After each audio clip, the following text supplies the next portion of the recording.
I am hosting today's at home, the fifth in our series, and I'm delighted to be doing so and to have you all here to hear some really fascinating papers. There are three in total, and we will be running paper and then questions and then paper and then questions. The speakers will be speaking in the same order that they are on the Eventbrite site. So just to remind you, first up will be Emily Gallagher, who will be telling us about the artistic depiction and preservation of Victorian working class dress. She'll be followed by Emily Taylor, who will be discussing collecting of men materials and myths, not collecting men, as Robin thought and was quite excited to see as a title. And then our final speaker will be Kimberly Lamm, who will be presenting her paper Behind the Scenes, Elizabeth Keckley's Written Garments and the Fabrication of Black Interiority. As you'll be aware, the event will be recorded and we'll be sharing it on our YouTube channel, but only those attending today will get to hear Emily Taylor's paper. So that's your reward for giving up part of your Sunday, bonus feature. We're going to try and keep things to around an hour or just over. So I'm going to stop talking now and we'll get straight on with our first speaker, who, as I mentioned, is Emily Gallaghar, and I'll just introduce you to her. So Emily recently completed an MA in Fashion Curation at London College of Fashion. Her thesis examined Victorian and Edwardian working class dress in museums across England. Her academic research centres around museology, material culture, Victorian dress and culture, and she's currently researching the ways in which Victorian women's dress histories are imagined and represented within dress history literature and museums. Alongside her research, she's also advised on Victorian dress history for a photograph colorisation company. We all know that colorisation gets people excited. And she often writes blog posts on dress history. And I was going to say, Emily, if you want to share any links to your blogs in the chat later, please do. I'm sure there'll be some enthusiastic readers amongst the group. But today, Emily will be talking to us about, as I said, the artistic depiction and preservation of Victorian working class dress. So I'll hand over to you now, Emily. Thank you. Just sharing my screen. Okay. Can you see that? Yeah. Okay. So thank you for having me to speak this afternoon. I'm going to share some research that that made up a small chapter of my MA thesis. And since finishing my MA, I've revisited and kind of advanced these thoughts, which is what I wanted to share with this community today. So the chapter began with a pair of 19th century workers' clogs, which were donated to the V&A in 1913 as part of the dress collection of artist Talbot Hughes. I first uncovered the clogs last year during the initial stages of my MA research, which aimed to locate and identify surviving Victorian and Edwardian working class dress in museums in England.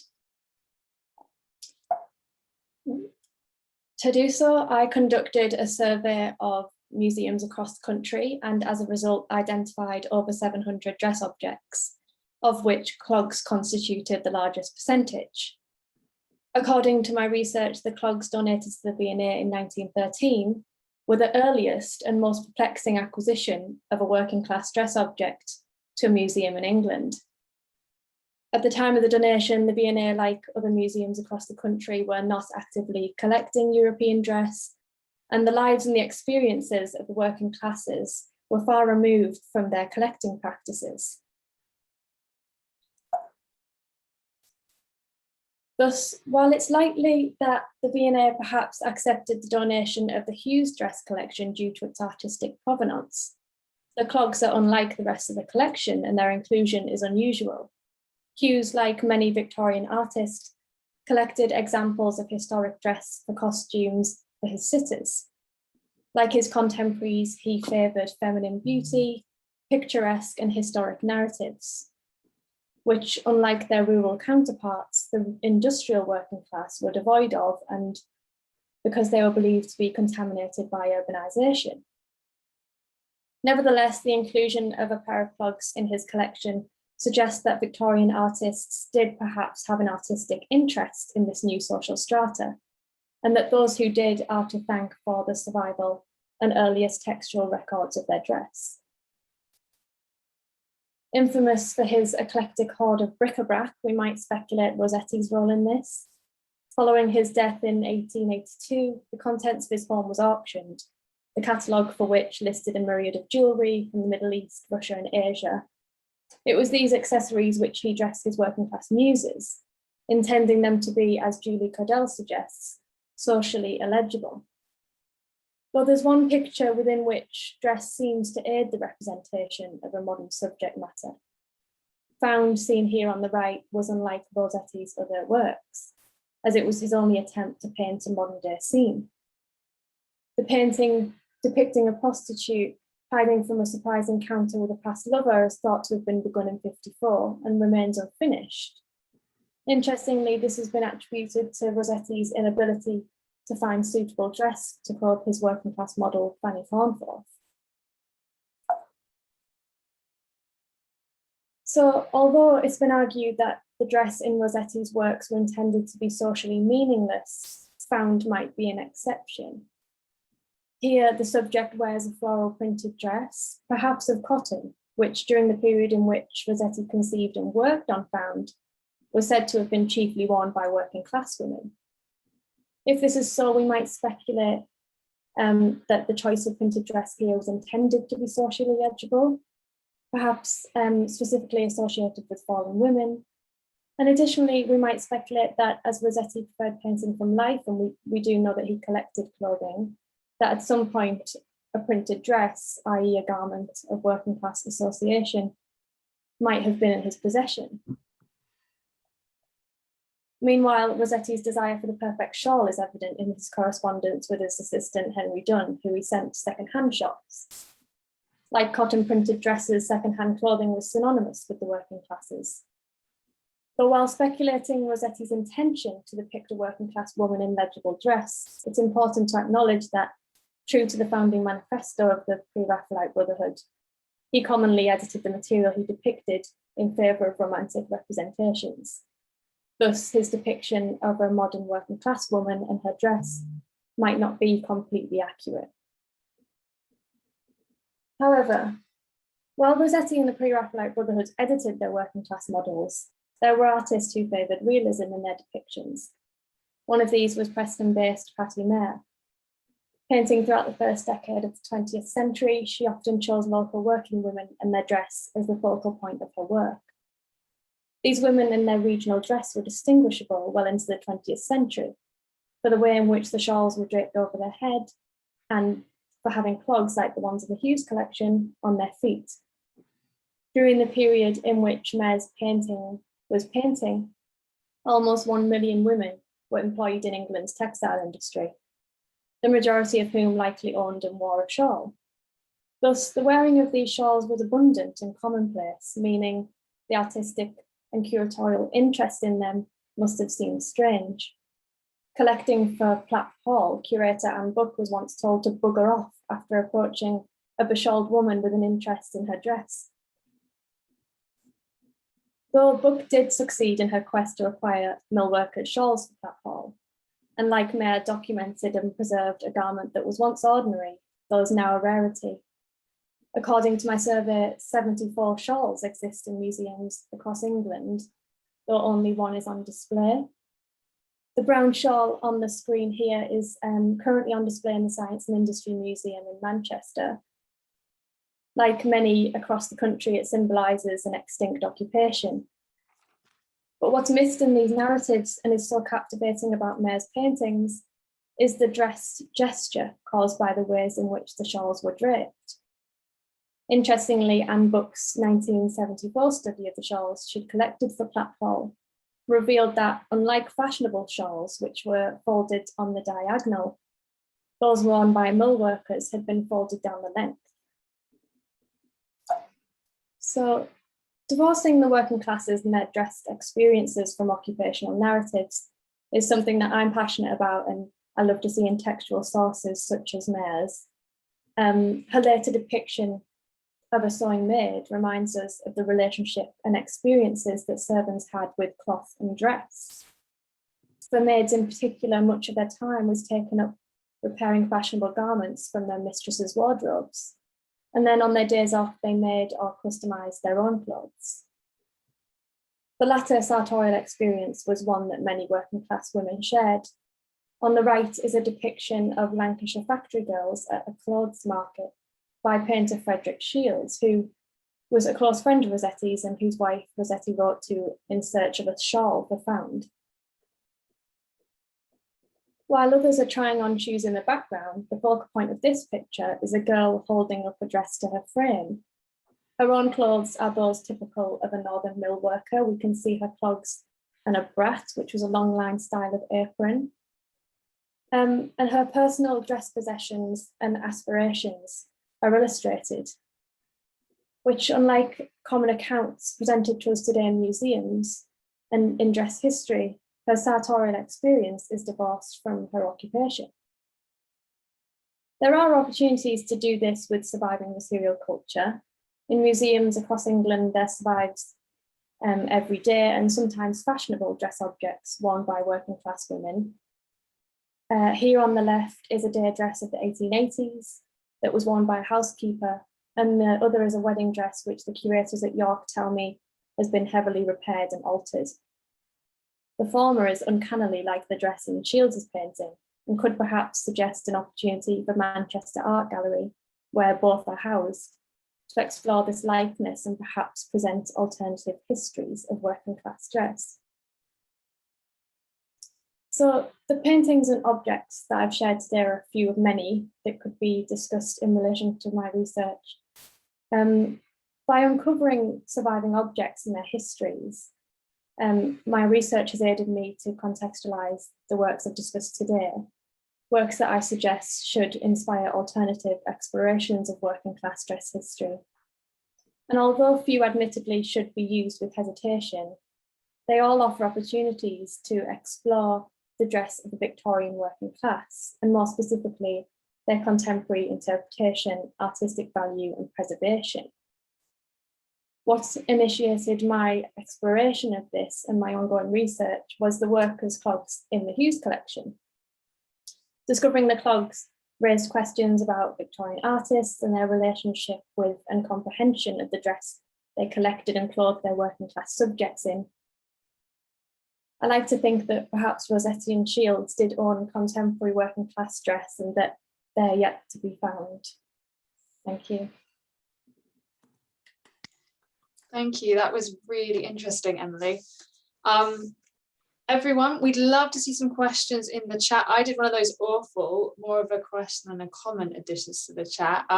What I didn't say at the start, because I was so excited about introducing our speaker, is that we have a question master working today, which is Robin Calvert, and she's eagerly awaiting your questions. So I don't know if anyone has any questions to kick us off. Robin, how are we doing? Yeah. So we've just had, well, you've made a comment, but I'll skip that. Sorry. But it's the classic awful thing. Interestingly, it relates to thinking something I was thinking, but we'll come back to that because I don't like to do the speaker's prerogative thing. I think our guests have prerogative. So Hillary is asked, wondering, Emily, if you've looked at the Talbot Hughes and Seymour Lucas collections in the Museum of London. Yeah, so I looked at the Talbot Hughes collection. I actually used the Old English Costumes book and because I searched through the pictures to see if there was if the clogs were included in there. They're not in the pictures, but the author Philip Gibbs does mention a pair of clogs in the collection. And I don't know if this, because he refers to them as 17th century. But I don't know of any other clogs in that collection. So I stated in my thesis that I do perhaps think that he's referring to these pair of clogs, but just didn't know the date. The Seymour Lucas collection, to my knowledge, and I've been in contact with the Museum of London and Lucy from the Museum of London, I don't think there was any working class dress in that collection from the era I was looking. So Matilda's wondering if you found any garments that had been demonstrably altered, like women's wear. Probably that wedding dress is an example. Obviously, because of COVID, I haven't seen the garments in person. My research was all from home, unfortunately. they tell me from York Museum that that's been heavily altered, and it doesn't look, I guess they can guess the class from comparing it to others in the other wedding dresses in the collection. It's much more altered, and it looks like it's been homemade compared to the others. Off the top of my head, that's the only one that I can remember that was really heavily altered. Yeah. Stephanie's really enjoyed seeing the Old Clothes Fair. So did I. I'm not as familiar with that painting. That's pretty spectacular. Do you have any such wonderful depictions of sunbonnets or farm bonnets being worn? No, I didn't mention this in my presentation, but my research was just focused on the urban working class. So it was those who lived in the industrial centres and worked in the mills and in the new cities. So I didn't actually look at like rural workers, but I know that there has been a lot more work done on their dress. So I haven't come across that, no. I wondered actually if you were looking, I mean, not photography just of people more generally, but I immediately was thinking of Hill and Adamson and the New Haven Fishwives. And I didn't know if you looked at photograph, because that's just, did you look at that at all? Yeah, I mean, I was actually looking at photographs when I was preparing this presentation. I was wondering whether to include them, because I do class them as artistic depictions, especially in the works of like Arthur Mumby and things like that. I've lost my train of thought. What was the question? Well, I was wondering if you were looking at New Haven Fishwives. Yeah, well, the Fishwives is quite interesting. Yeah, the Fishwives is quite interesting because in Newcastle, in the museum there, that they do have a fishwives ensemble. During my research, I uncovered that it's actually a costume, like a fancy dress costume. But previously, it's been classified and listed in the collection as authentic. So that was something new that my research had uncovered. So yeah, fishwives were present in my research a lot because I was looking into that and trying to figure that out.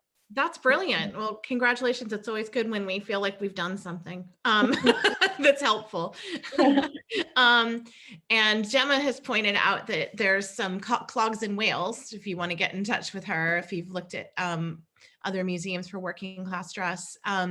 Laura was wondering if you could explain again the way to fold and wear shawls. Oh, I don't know this like specifically, like I said, because I haven't seen the objects in person. But yeah, so the fashionable shawls were worn on the diagonal. So that must, if the fabric was square, it must have been along the diagonal. But the mill workers just halved them on the line, if you like. I'm not very good with the grain and things like that, but maybe someone else could explain that. But they put them over their heads and shoulders, and they were so recognizable, and I absolutely love this silhouette. When I see these paintings, the ones that I showed today, I think they're just so compelling. And yeah, so well, thank you. There's some really good comments coming at you too in chat, which you'll be able to see later on as well. You know, when Veronica was saying about that relationship with working class, I think that's something I've been rethinking a bit as well about, you know, writing about artistic dress. I just sort of write about it, but rethinking about how this stuff is kind of problematically romanticized actually through these representations, and how that kind of comes out now as well. And sort of movements that are romanticizing these sort of rural engagement. And, you know, I think it's really, really interesting what your work is pulling out. So, yeah. So just one point on people wearing shawls as mill workers and how that works. It's a bit of a random aside, but is relevant. Caroline Radcliffe at the University of Birmingham is actually a theatre specialist, but also a maker and a reenactor and a clog dancer, and has dressed up as a mill worker in, you know, not just fancy, well, a version of fancy dress, but research fancy dress. So Caroline Radcliffe at the University of Birmingham is probably your person to contact about the experience of wearing clogs and wearing shawls within a contemporary context. If you happened to need to do really that, anyone visiting, or you, Emily, if you wanted to go that way with your research. But I think if that was done under COVID, and you managed to gather that level of, you know, museum collection representation and that range of artworks, that's an incredibly impressive undertaking under current circumstances, and it was a really fascinating paper. Are there any more questions, Robin, or should we? Okay, so if any further questions occur to you, the audience, as the papers progress, we may have some time at the end to revisit those, and I'm sure Emily would be happy to sort of respond to you in the chat as well whilst we're going on. But to keep things moving, I will now move on to our second Emily of the day, who is Emily Taylor, Dr. Emily Taylor, I should say, and she is an assistant curator of European decorative arts at the National Museum of Scotland and secretary of the Association of Dress Historians. Her research focuses on material cultures of Eurocentric dress and textiles with identity, in dialogue with identity construction, and she covers a huge period between about 1700 and 1900. But today she's going to be talking about sort of an ongoing research project, if I've got this correctly. The title of her paper being The Collecting of Men, Materials and Myths. And I will now hand over to you, Emily. Thank you. Brilliant, thank you, Emily. That was really interesting, and raises a lot of questions about our sort of preconceptions that we carry with us, what is collected in museums. Gosh, there's so much interconnected narratives going on. Robin is again going to be leading questions, and I'll give everyone sort of a moment or so to think about and add questions to the chat. While we're waiting, I did put a question in which we can turn to Robin, but is anyone any other questions that have come through? No, go ahead. I was going to read your question for you. Oh, well, I'll let you read it out because I said enough. No, you can read it. You're okay. Here. Well, I mean, it's very long, which is typical for me, and it's mainly because your paper made me think about sort of the way I research, the way I think, the way I teach, and also the way I've collected in museums. And what I was asking really is whether there was sort of a moment, like an object, or something you read, or something you saw that sort of prompted you on this course of research, or whether it's something that sort of trickled into your consciousness. Because until you said this, I feel, I shouldn't admit this to such a big field, but I feel like this is a safe space. I hadn't even considered that this is what we might be doing in terms of displaying collecting practices, like perpetuating these narratives. So I wondered if there was like a trigger moment that made you think not specifically from anything as publication.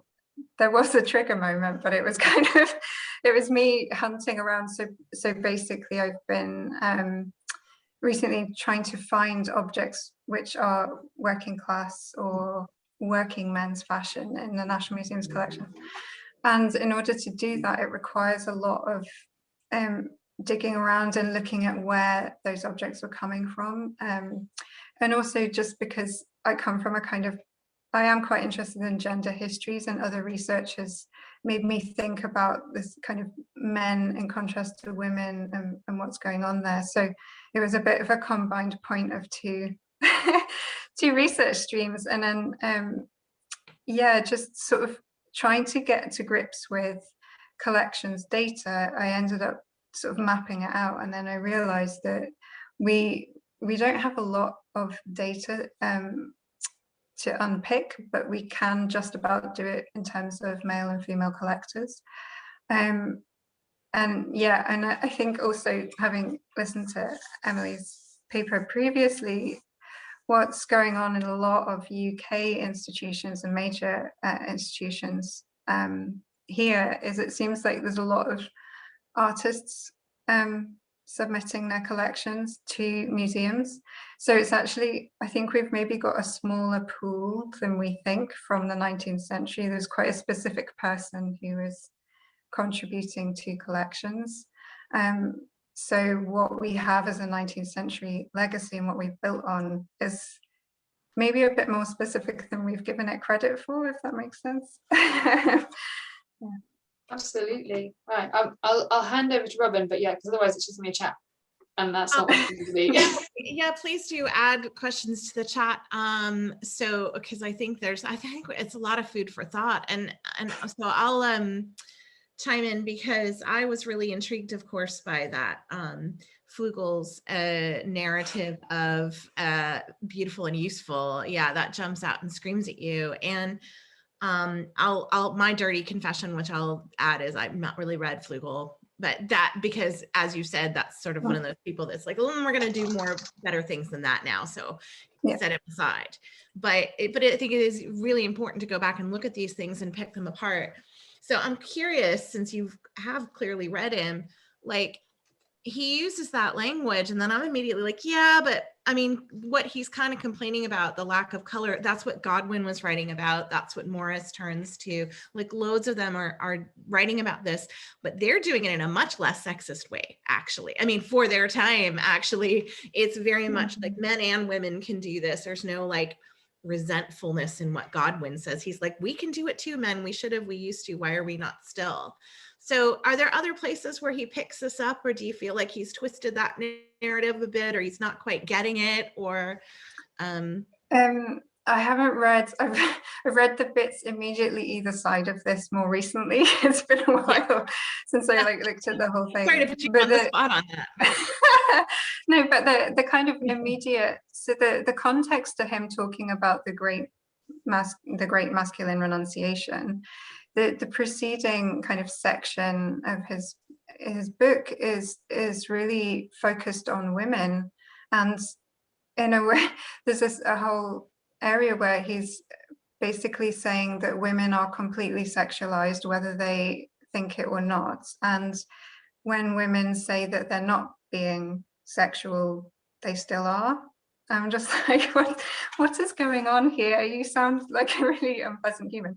But I think it's just, I think it's a way of seeing women at that point in time. And the other context is that Flugel worked in a lab in a university in London. So kind of what I was really trying to pull out of that is that looking at his narratives, and a lot of people still quote the great masculine renunciation, he's kind of received these ideas from the 19th century, but they're really heavily inflected with his personal experience.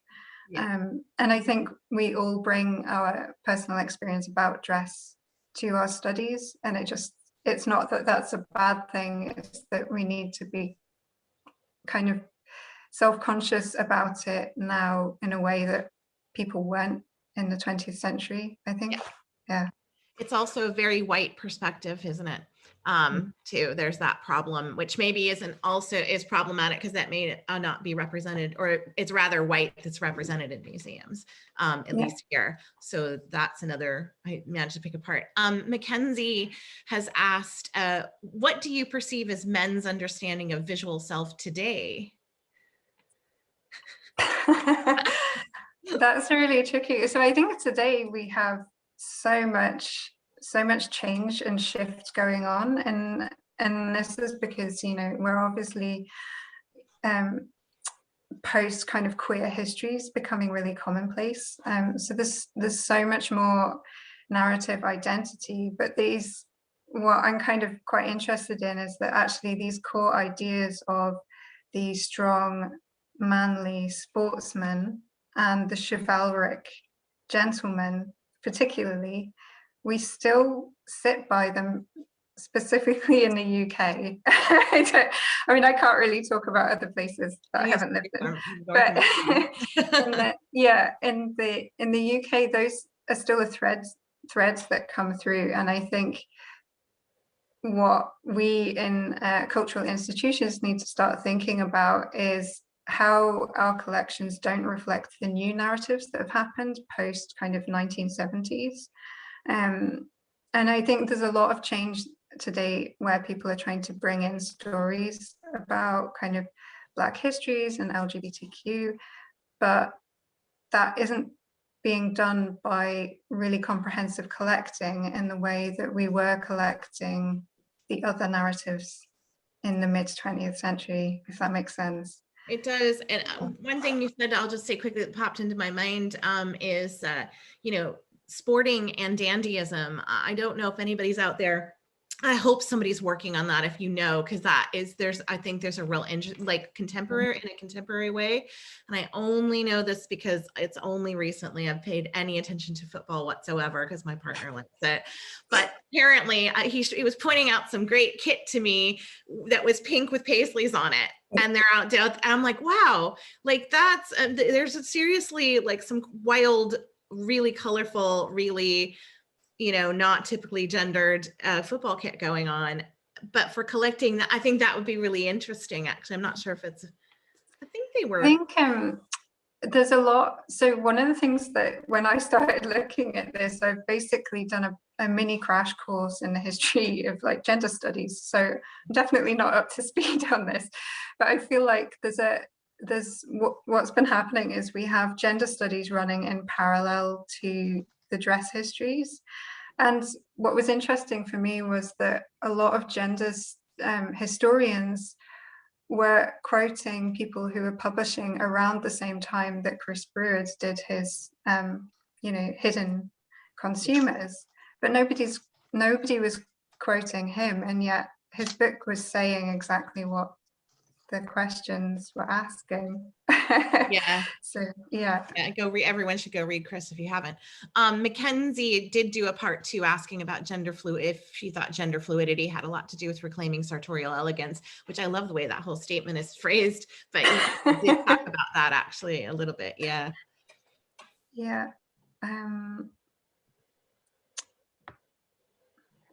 So I know Emily Gallagher's also made a comment about it being fascinating, but yeah, I think there's a lot of room to kind of think more about. It is really interesting. Yeah, and I think the way that, so kind of going back to the gender fluidity, the way that we see ourselves today is going to really impact on the way that we interpret collections, which means that we are now able to go back and bring out stories that people didn't necessarily want to put into those objects, which is sort of what I was trying to highlight really swiftly with those few examples, is that those examples have come via women who have kept the family clothing, because they've identified with this narrative of females getting into textiles and learning about textiles and the domestic narratives. But because of that, we have these stories, these alternative histories of men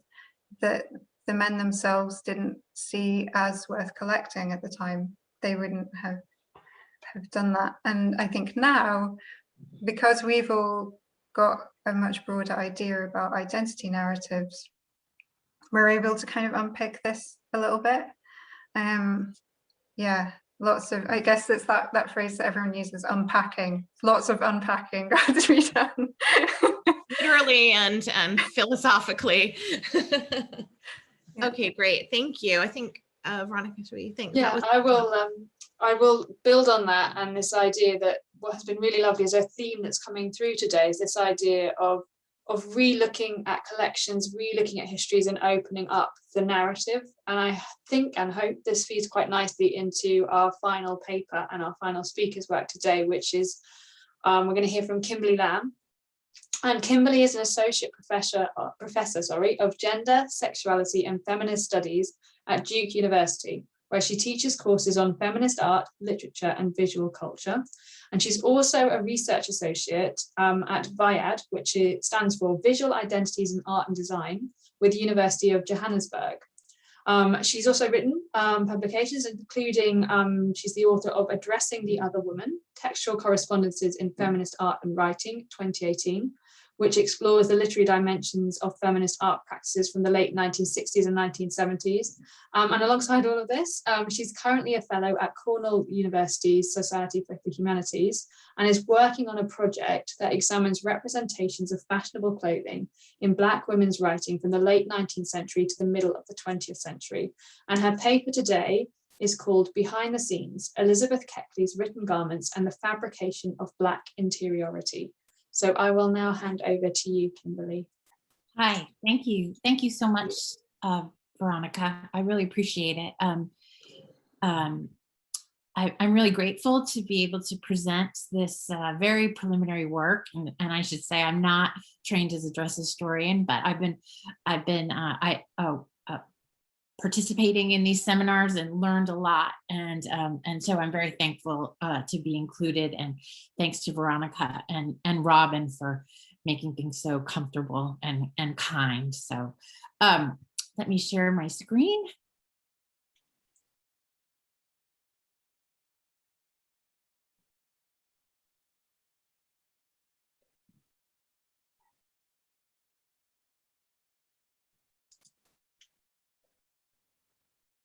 Can you see that? We can, yeah, it's just come Great. up. Thank you. Great, thanks. So I'd like to begin this paper devoted to the work of Elizabeth Keckley by drawing from Noeli Rooks's study, Ladies' Pages, African-American Women's Magazines and the Culture That Made Them. Rooks asks, is it possible to see silence? Can an unspoken history of violence and brutality find a language in the swish of a skirt gently caressing an ankle? This question highlights the psychic dimension of clothing and suggests that sartorial display can be considered a language that speaks to the psychic legacies of slavery's violence. Rook's lyrical formulation also suggests that clothing is a material practice that contains dimensions of subjectivity that were impacted by that violence but silenced. Those effects have to be read, she suggests, in the sensuous dimensions of wearing clothing, feeling it on the skin and responding to its touch. Such responses are hard to generalize about and underscore that the experience of wearing clothing can be as unique and unpredictable as the person who wears it. My interest here is tracking how clothing figures into imagining spaces that sustain psychic singularity, or what a few scholars, Elizabeth Alexander, Kevin Quashie, and Christopher Freeberg, identify as the Black interior, a space that defies the assumption that Black women's subjective relationships to the history of slavery could be seen through or easily understood.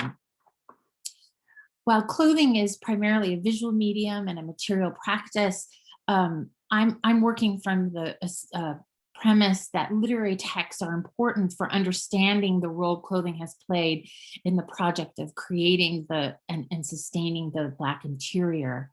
By displacing the visual referent and rendering the tactile and sensuous dimensions of clothing, literature can evoke the subjective experience of wearing clothing from the inside out.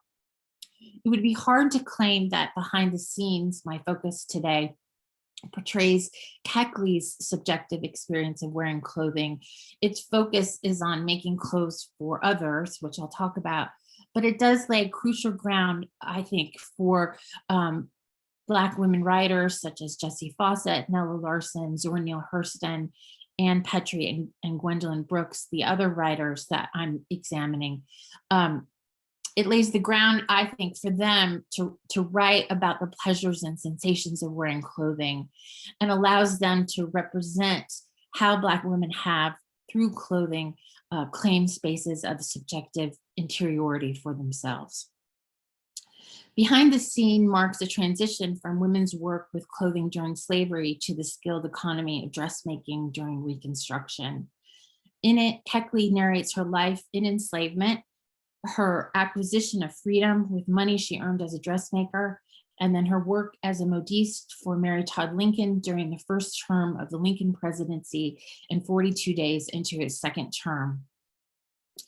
There are portrait photographs of Keckley that I don't know too much about yet. The first two are from the 1860s, so perhaps the pinnacle of her career and the beginning of her work at the White House. And the third is from her, the latter part of her life when she was running a Department of Sewing and Domestic Sciences at Wilberforce University in Ohio, the first HBCU in the United States. One of the things I do know about these images is that due to Keckley's fame as a dressmaker, they highlight the intimate connections between portrait photography and clothing, the latter of which is for the most part skipped over in the scholarship on US photography and the role has played in the assertion of Black visibility. This omission is part of the larger erasure of Black women's labor, both in US history at large, but also in a text such as W.E.B. Du Bois's Black Reconstruction in America, 1860 to 1880, which was published in 1935. As Sadia Hartman points out, Du Bois's Black Reconstruction reaffirms the naturalized alignment of men with the category of the worker. So the domestic work Black women were made to perform, particularly with fabric and clothing, laundering, sewing, and mending, are outside its picture of history. Documenting how her work with clothing as an enslaved woman led to her prestigious position as the modiste for the First Lady of the United States, Behind the Scenes is a memoir that can be read in relationship to the lives of many Black women who worked with clothing behind the scenes, whether as laundresses, seamstresses, dressmakers, or modistes, but whose life stories are not recorded or easy to find in the historical archives. Behind the Scenes is also, as many scholars of 19th century literature have noted, a challenging text to identify generically and politically. Published in 1868, Behind the Scenes is not an abolitionist narrative. It is instead what William Andrews calls a post-Civil War ex-slave autobiography that fits uncomfortably within what he describes as the confines of the antebellum slave narrative tradition, which is the dominant image that we hold of the genre. Unlike a text such as Linda Brent's Incidents in the Life of a Slave Girl, published in 1861, Keckley's narrative is not wholly devoted to exposing slavery's horrors and degradations. As Jennifer Fleshner explains, Behind the Scenes reveals Keckley to be, quote, writing from within and writing about the tangled relations of slavery and freedom. While Behind the Scenes does not, as Andrew put it, soft pedal the injustices of slavery, Keckley's focus is on triumphing over it with hard work, ingenuity, and determination. It has been described as a text of uplift with affinities to Booker T. Washington's Up From Slavery. Keckley stated that she wrote Behind the Scenes to legitimate the perspective of reputation and perspective of Mary Todd Lincoln in response to what is known as the Old Clothes Scandal, Lincoln's attempt to sell off her wardrobe in a private auction after the assassination of her husband, for which she was publicly excoriated. I think it is also safe to speculate that since Keckley's skills, talent, and expertise contributed substantially to Lincoln's collection of dresses, the narrative is also a way for Keckley to claim her labor and assert her value. In Closer to Freedom, Enslaved Women and Everyday Resistance in the Plantation South, historian Stephanie Camp demonstrates that making and wearing clothing allowed enslaved women to recalibrate the value to which slavery assigned them. As Camp explains, quote, women's style allowed them to take pleasure in their bodies, to deny that they were only or mainly worth the prices their owners placed on them.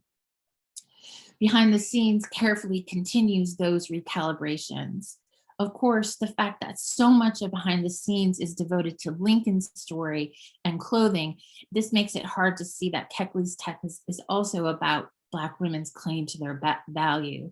But as Janet Neary argues in her 2016 study, Fugitive Testimony, Behind the Scenes upends the expectation that the slave narrative will produce a familiar image of the suffering Black body, and instead places Keckley in the interior spaces of the White House and at the center of a prominent story. And I'm arguing that the figurative relation between clothing and writing is part of that intervention. The connection that Keckley draws between writing and sewing is actually not made explicit until the last paragraph of the narrative.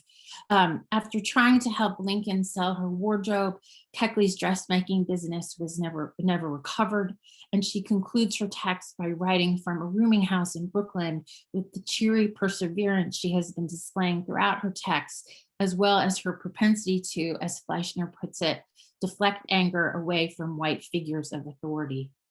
As Keckley writes, I have experienced many ups and downs, but I'm still stout of heart. The labor of a lifetime has brought me nothing in a pecuniary way. I have worked hard, but fortune, fickle dame, has not smiled upon me. If poverty did not weigh me down as it does, I would not now be toiling by day with my needle and writing by night in the plain little room on the 4th floor of number 14 Carroll Place. And yet I've learned to love the garret-like room. In memory, I have traveled through the shadows and the sunshine of the past, and the bare walls are associated with the visions that have come to me from long ago. By situating herself in this narrow space in which she lives, and the garret may be an allusion to incidents in the life of the slave girl, much of which takes place in a garret space, and linking this space to memory, Keckley crafts an image of her interiority, the space of subjectivity she claims and inhabits.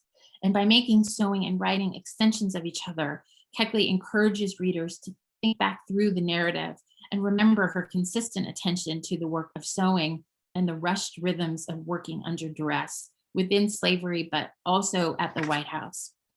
So this is my last page. In chapter 5, my introduction to Mrs. Lincoln, Keckley gives readers a glimpse of the temporal and emotional demands Lincoln placed upon her. She writes of taking the last stitches on a dress and carrying it to the White House, only to find Lincoln in a terrible state of excitement, distraught that the dress has arrived so close to the time she needed to depart for the ceremony, and refusing to allow Keckley to dress her. She relents, and her husband states, "You look charming in that dress. Mrs. Keckley has met with great success." From this declaration from the President of the United States, Keckley composes a portrayal of the First Lady in the dress she made, which is rich with descriptions of colors and fabric. Mrs. Lincoln looked elegant in her rose-colored moire antique. She wore a pearl necklace, pearl earrings, pearl bracelets, and red roses in her hair. Mrs. Baker was dressed in a lemon-colored dress, Mrs. Kellogg in a drab silk, ashes of rose, Mrs. Edwards in a brown and black silk, Miss Edwards in crimson, and Mrs. Grimsley in blue watered silk. I was surprised at her grace and composure. Mrs. Lincoln. I had heard so much in current and malicious report of her low life, of her ignorance and vulgarity, that I expected to see her embarrassed on this occasion. Report I soon saw was wrong. No queen, accustomed to the uses of royalty all her life, could have comported herself with more calmness and dignity than did the wife of the president. She was confident and self-possessed, and confidence always gives grace. Explicitly, this passage describes the stature and grace of Lincoln, but it also portrays how Keckley's work contributed to this image and thereby documents her keen sense of how to craft an image of white femininity through sartorial display. Rendered in words, this is a carefully tailored presentation of Keckley as a skilled and knowledgeable dressmaker, which defies the ignorance and vulgarity attributed to Black women during Reconstruction, and implicitly can be understood as unhinging femininity from the bodies of white women. Writing this scene allows, I'm speculating, Keckley to covertly participate in the visibility that the recognizable codes of gender promised Black women in the 19th century, but were so challenging for them to claim and possess. Mary Todd, and this is an image from Frank Leslie's illustrated newspaper, and I just thought it corresponded to Keckley's listing of the dresses and the materials, and a kind of like layering of the text that portrays these images of the dresses. Mary Todd Lincoln's decision to sell her dresses is one reason why there are so few designs that we know of that are Keckley's. These dresses showcase her talent for bold American style, what fashion scholar Elizabeth Way identifies as her clean lines and unpretentious designs. But passages such as the one I just cited above from Behind the Scenes inscribes her work with the value and meaning that Keckley brought to it. Thank you. I appreciate your attention. Thank you. That was a really interesting paper. I learned so much from it. I know we've got a few questions coming in, I think, Robin, so I will hand over to you. So Emily has kicked us off. Emily Taylor says, I'm interested in the ideas of hard work and uplift. This is something often imposed on less privileged classes by the middle classes in the UK. What do you think are the most useful ways to describe the difference between Black resistance and self-uplift versus white class-based self-dependency? That's a rich question. Could you repeat the last part? It's sure. It's also in the chat if you wanted to glance. She says, what do you think are the most useful ways to describe the difference between Black resistance and self-uplift versus white class-based self-dependency? And Emily, that's a great question. Yeah. I'm sorry. And thanks, Robin, for rereading it. It's of course. It's sort of hard to move between. No, it is. No worries. No worries. I think that's a great question. I appreciate it. I think they're definitely related. I guess my inclination is to think of it in relationship to loss, and also, I mean, I think uplift is, and Keckley's narrative is doing this, and Booker T. Washington's is doing that, is doing this, is drawing on white working class sensibilities and writing themselves into those narratives and drawing on them and claiming them for themselves, while also showing the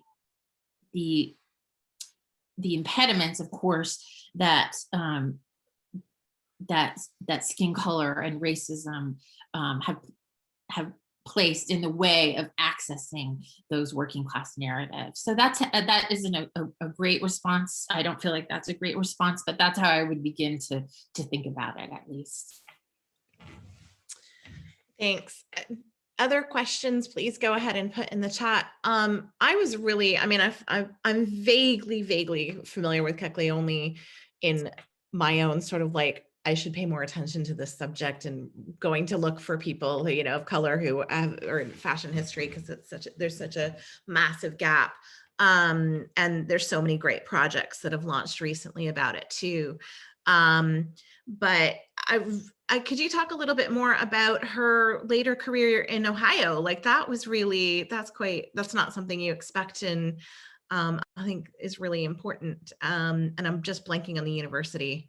Wilberforce University. Wilberforce, of course it is. Wilberforce University. Yeah. I don't know tons about this. I would like to go to Wilberforce. I've tried to contact people there.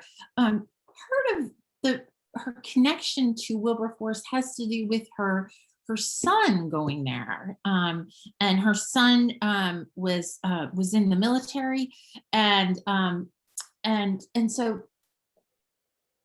And it seems like it was sort of this teaching position was a bit of a refuge at the end of her, near the end of her life. And she took it up, I think, when she was 70, because her dressmaking career never really recovered from the post-assassination, post-old world scandal, old clothes scandal, never recovered from those events. So that's about as much as I know, but I want to go there, look at the archives, learn more about what she was teaching. I guess linking back to the previous question, I think it points to the importance of industrial education, which Booker T. Washington was promoting, and this huge history of industrial education, domestic education, and sewing that's kind of really been lost. Like, we don't really think of these homemaking departments or domestic economy departments as being part of universities or education, but it's a really big part of Keckley's story, and that there's a few places in the narrative where she describes teaching. She taught women in Washington, D.C. She taught women in St. Louis, and so the demonstration of skill is part of claiming a working class narrative, and really demonstrating that that skin color, it absolutely does not have anything to do with the acquisition of skills. Yeah. Yeah, and it is obviously a bigger, the relationship with gender. I mean, there's a lot of here in the UK, of course, there's loads is probably overdoing it, but in the field there is loads of discussion about women in teaching, and particularly I do work on Glasgow School of Art and the whole needlework development scheme, and so it was a whole, I mean, there's loads of that, but I don't know as much about surely there are corollaries in America. I mean, I think vaguely, but where I think this is a really fascinating and under-researched area. And I also just wanted to say quickly too, you did start off with the whole, I'm not a dress historian, but we're so glad you're here for that. Like, this is really important that that's one of the goals of this group, to expand it, but also quite curious to know when people are coming from other disciplines and, what is it that we can offer as well, or what is it that people are looking for? So that doesn't matter at all. You're working on dress history, and that's really great. Yeah, I should say I love learning part of my interest in the literature is learning about the language of clothes and trying to, find ways to describe things. And I think that literature kind of gives us tools for doing that. And I think what inspired me to get into this is I would look at dresses and not have the language to describe it. So that's something that I'm learning. And that seems like a part of the literary imagination. Well, a lot of us who are apparently dress historians also learn that and don't make things, or make things very poorly. So we're all on a similar, you're not that far away from some of our journeys, and we all learn from each other in that regard.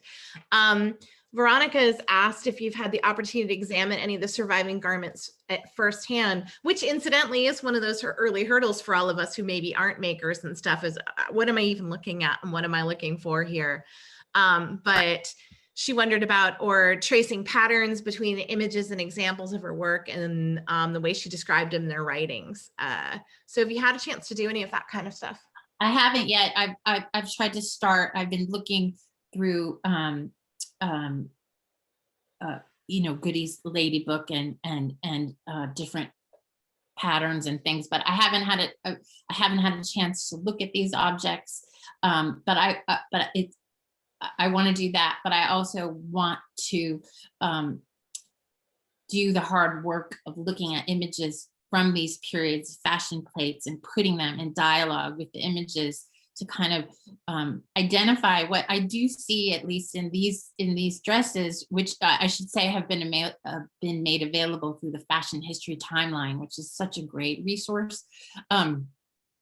I do see a very distinct style, a very distinct kind of streamlined modernist style, and so it would be great to put her work in dialogue with kind of dominant images and see how she's drawing from the patterns of a period, and thinking about that in relationship to the generic questions, the literary questions that I brought up at the beginning of the paper. Sounds great. Brilliant. Yeah. Really fascinating. I'm gonna jump in there, I think, so we've come to sort of a natural pause and start to draw things to a close.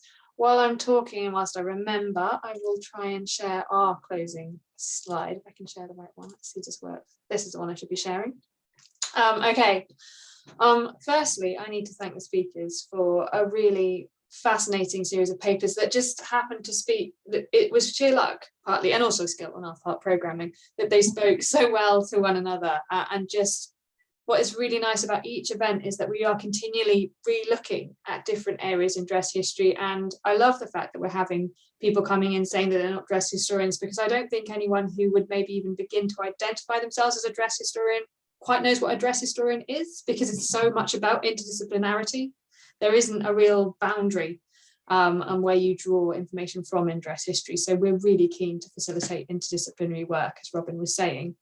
I need to, thank you, speakers. Thank you also to Robin for your excellent work question mastering, and to Hilary, who has been valiantly tweeting today, having just moved house. So I really appreciate that, Hilary, and also to Anna for being on backup duty in case anything went wrong. This slide I'm sharing now is just to remind you of how you can keep in touch with us or get in touch with us. We've added a YouTube account to our portfolio now. We've only got 2 recordings up so far, but we are working on the rest. And we really hope that's going to provide a really useful resource for people going forward. We also want to issue our usual invitation to anyone attending today or at a future date to ask if you can share your research with us, because we're always keen to hear from you, and we hope this is a supportive space in which to share, established research that you did ages ago, something you're just starting on, or even to just come and do a 5-minute request to sort of get support with the research project you have in mind. It doesn't have to be a formal paper. And finally, I will end with a sort of mini trailer for next month's At Home, which will take place on Sunday, the 30th of May. And May's event is slightly different from what we've had before, because it's featuring speakers from the Southern Hemisphere, I can't even say that. And this Antipodean, I'm not even getting these words out here, but this event will take place at a different time, which is why I wanted to trail it. It's taking place on a Sunday morning for us in the UK, 10 a.m. British summer time, 7 p.m. Eastern Australian time, 9 p.m. New Zealand time, and unfortunately for those joining us from the East Coast USA, 5 a.m. But you can still get up if you're really keen. And the reason we're doing this rather than our usual afternoon slot is that we really want to make this a space where researchers from across the globe can have the opportunity to share a paper at a time that isn't a horrendous time for them. And we hope it also allows you as attendees to gain access to researchers across the globe as well. So some of the speakers joining us will be Catriona Fisk, paper TBC, same for all of them, Fiona Riley, and Angela Lassig. And more details will follow very soon. We're just confirming paper titles with them. So basically watch this space, but just a date for your diaries is the 30th of May at 10 a.m. British summer time for our Southern Hemisphere based discussion. We hope the first of many. Thank you everyone for joining today, and enjoy the rest of your Sundays, however much of them are left. And thank you finally to our speakers for one final time.